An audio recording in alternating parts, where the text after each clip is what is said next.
Congratulations, you're getting 2 videos today. We are going through the aftermath of selling the business, the vending machine business, my thoughts on that, updates for the future, travel, future investments, what's next. So I'm going to go through just a couple things that are top of mind, especially while I'm highly caffeinated. Definitely running on a high right now, because while it's no 6-figure exit or 7 or 8-figure exit, the fact that you can build a business and sell it for 12 times monthly revenues is amazing, and there's other businesses that are better than that, but I'll just start from the top. So yes, we did sell the vending machine business off altogether today. The funds hit my account earlier, and we are no longer vendors. It's a bittersweet moment, because it took me about a year to get to this point. It's not like we were grinding every month. Probably took us like 4 months to get to a place where we had 5 locations at one point. We sold some locations, moved machines around, kind of added them to other locations that were doing well, and made even more without having to go as often. So yeah, at one point we had 10 machines, 5 locations. Over time, we just sold things off. Would I do the vending machine business again?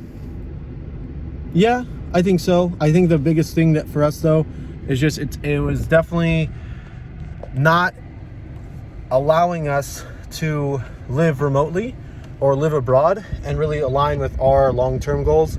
So if you didn't watch the last video, I talked about our future plans, or at least the general game plan of what we're going to do. I think if we were staying in the States for a lot longer, I would definitely hold on to the business a little bit more. However, the long-term vision for us anyway was to be involved in real estate. We already have 1 long-term rental property, soon to be 2, where we're going to rent it out for long periods of time. So we already have 1. So the goal in 5 years from now is to have more than 10 properties. That would be amazing, or at least 10 units. In order to get there, we have to free up the restraints that are holding us back from even leaving the country, and restraining us from being able to dive all in on one topic. And that's something that I've realized over the past 6 months, is the value of focusing. And I don't really want to be the guy that does 10 different businesses. That's not an interest of mine. I don't feel like I can do as well, and I'm almost doing a disservice by not being able to focus entirely on one avenue. So that's the focus now, is let's dive all into real estate, whether that's short-term rentals with Airbnb, mid-term rentals on Furnish Finder to rent out to travel nurses, or long-term rentals to tenants. No idea. The ideal plan would be to turn our property into a short-term rental, and anytime we're back in the States, we live in the property, and we don't have to sell anything off and burn bridges per se. But if we need to, we can always sell the furniture and just turn the property into a complete long-term rental, and just not have to go back to the house really ever. Maybe we have it in the future, who knows, and we go back to live there. I don't know. But yeah, selling the business, definitely selling the vending business is a bit of mixed feelings. I'm riding a high though, I'll tell you what, because it's crazy, because I wasn't working that much. I was probably putting in 10 hours a month in terms of like total time investment, but just the times that I was working, it's not a very stressful job to refill cans and snacks and sodas and stuff into a machine.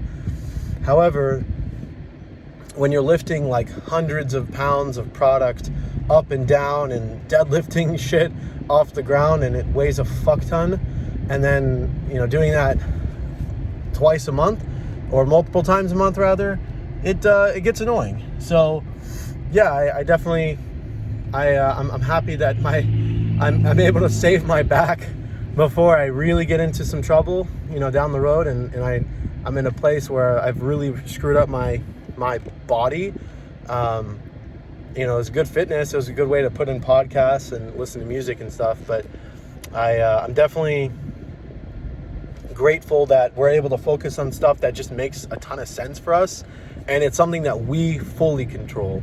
Because the challenge with a vending business is, a big anxiety of mine was at any point the management that I had an agreement with could just say, hey, we don't like your service anymore, the machines are causing issues, blah blah blah, get them out of here, you have until next month.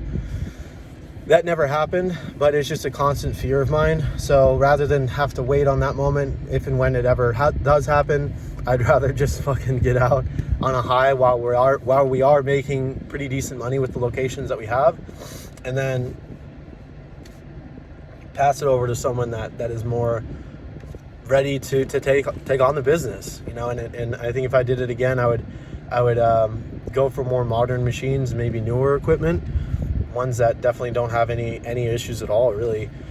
But for the price I paid, for the costs that I put into it, we were able to come out with at least like $10,000 to $15,000 in profit in a year. Not an insane turnaround, but as long as you're not losing money, it's a win in my book. Even if you do pay for some lessons and it costs a little bit of money along the way, no biggie.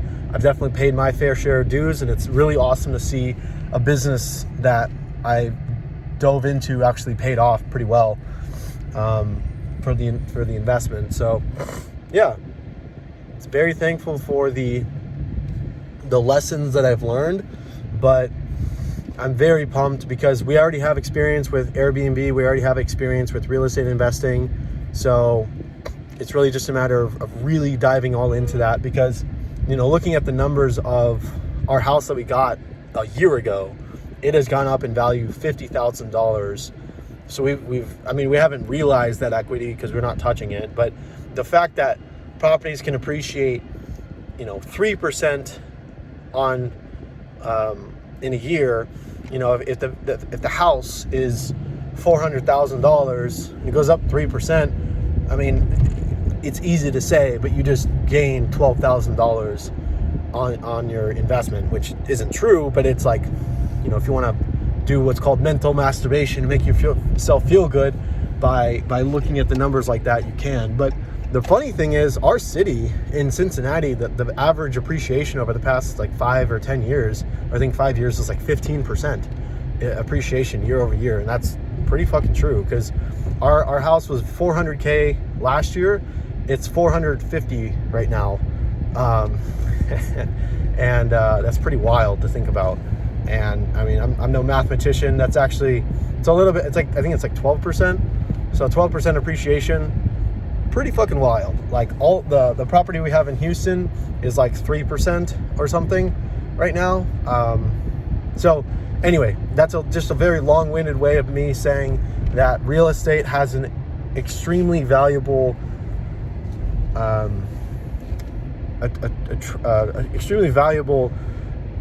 attractiveness to it, or tribute, where it's a tax shelter. You get paid now in the form of cash flow, and you have appreciation where in the future, if you decide to sell it, or if you decide to 1031 it and pass the capital gains tax off to the next property, you can continue to upgrade your business without having to pay out of pocket for your gains. And that's just, there's a reason why there's the most amount of millionaires, or one of the highest majority of millionaires come from real estate. It's for good reason, because you look into it long enough and you really realize that that's really where the money is, and that's how you can keep your wealth and build your wealth, is in properties or businesses that are tied to real estate in some vicinity. So like laundromats or car washes, if you own the land, that's a really valuable asset to have. So anyway, yeah, that's the round 2 update.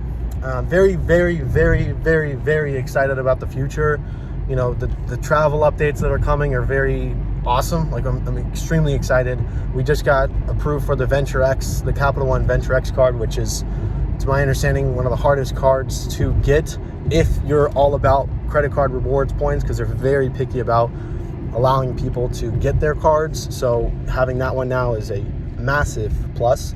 It is far and away my favorite card, and I've only had it for like 6 hours, just because it pays for itself and the value of what you get out of it is astronomically higher than most of the cards that I've had in the past. Like the one that comes closest is maybe like a Chase Sapphire Preferred.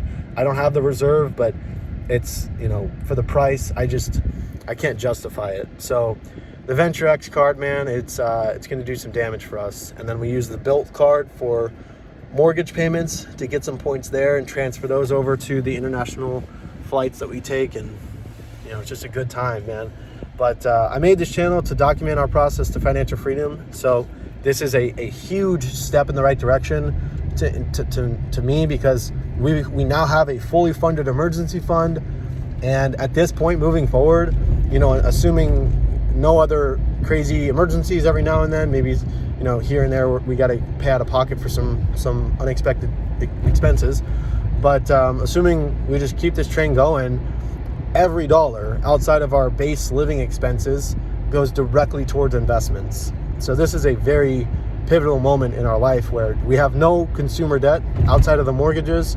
We are purely saving our money now for investments, preferably real estate and Airbnbs. And, you know, whatever the future looks like, maybe 6 months from now, I'll laugh at us trying to go into Airbnbs. I don't know. But yeah, it's just a really, really, really cool place to be. And I'm very thankful that we have really gotten to this point. And it's all really down to the fact that we set really audacious goals. We stayed focused, and we didn't really break off from that goal. Like, I worked 2 and in some cases 3 fucking jobs to get to this place. So I'm gonna bask in this moment. So if you're still watching, I appreciate you. If you want to learn more about what I'm doing, you can either subscribe, like, comment. You can also check out Financial Freedom and Me.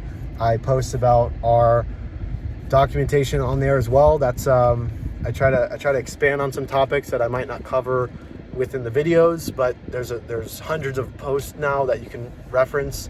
And yeah, I thank you so much for watching. I really appreciate any support that I get. I think this is a long journey in life, and if I can help 1%, or if we can collaborate, wow, then I think it's a win. So if we can all get there together, that's a win in my book. And that's the core reason why I did this, and also to show my family and my future self, you know, where we came from. So I can't help but smile. We're gonna try to have a steak dinner tonight, and or we're gonna have a steak dinner reservation at a really nice restaurant, hopefully this weekend, God willing, but the next couple weekends, if not this weekend. So very excited about that, because we've been waiting for this moment for months, and it's finally here. So, you know, we're just pumped. So God bless.